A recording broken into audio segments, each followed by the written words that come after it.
Eu recebo nos estúdios da NGT o deputado federal Walter Feldman, por São Paulo.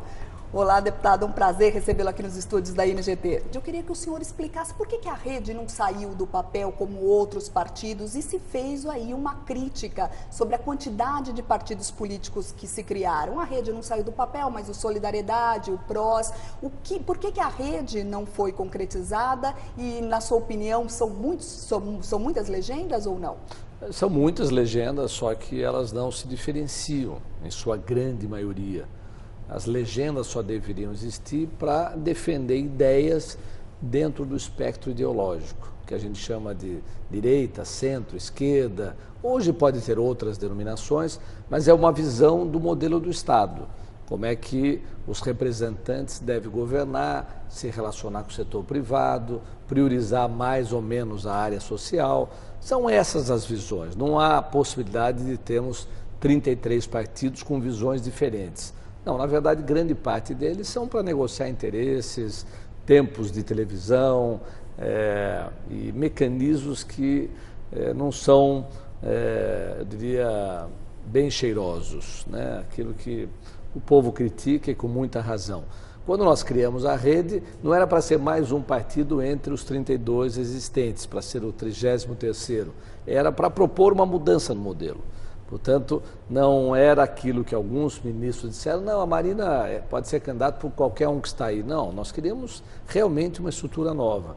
Para ser uma estrutura nova, ela teria que nascer das bases num modelo que fosse aquilo que é a interpretação da nova realidade de comunicação internacional, planetária, que é um sistema em rede social. Por isso que se chama rede sustentabilidade, que é o tema, eu diria, estratégico da rede, que é mexer numa proposta de funcionamento do Estado brasileiro, tendo uma visão de futuro intergeracional e não pensando em curto prazo, como diz a Marina, curto prazo da política para alongar o prazo dos políticos, né, que é um pouco o que está acontecendo hoje. Então a rede veio para modificar, não apenas como vanguarda, mas para estimular o processo de mudança.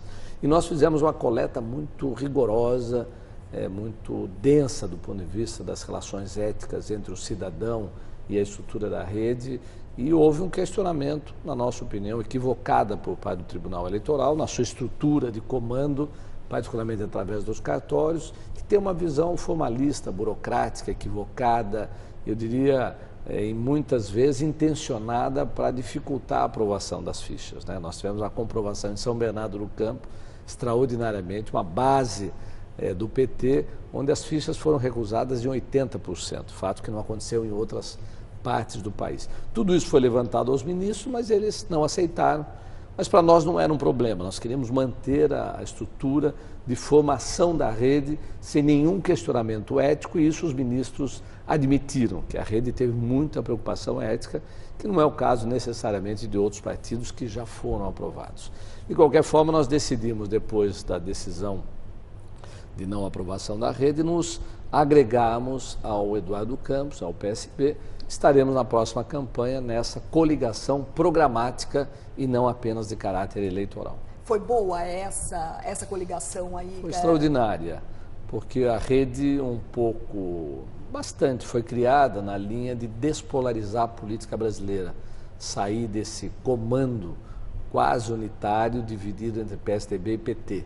Eu que sou do PSDB, sei disso, ou seja, na minha opinião, o PSDB deu uma grande contribuição ao país nos seus 8 anos de Fernando Henrique, o Lula deu uma contribuição na inclusão social, o Fernando Henrique na questão econômica, mas era hora de fazer alternativa. Quando se mantém a todo custo, a todo preço, o poder pelo PT, nessa utilização da máquina pública através do governo Dilma, começa a desnaturar a democracia. Por isso é momento de uma mudança, por isso nós acreditamos que Eduardo Campos e Marina pode ser uma boa alternativa para o Brasil. E o governo do Estado? Eu diria que esse é um tema talvez um pouco mais complicado agora, porque a orientação tanto da Marina como do Eduardo, essa experiência nacional de uma aliança chamada o Casamento do Ano entre Marina e Eduardo, pudesse ser transferida para os estados brasileiros, também fugindo da despolarização PT-PSDB. aqui havia uma tendência do PSB, antes da nossa aliança, de aproximação com o governador Geraldo Alckmin. Eu diria que, nesse momento, o governador Eduardo Campos, entendendo a delicadeza da decisão, transferiu para 2014, quando teremos mais elementos para, quem sabe, ter uma candidatura própria. Uma definição aí da corrida presidencial. Essa é a ideia, essa é a ideia. Isso também para os outros estados brasileiros.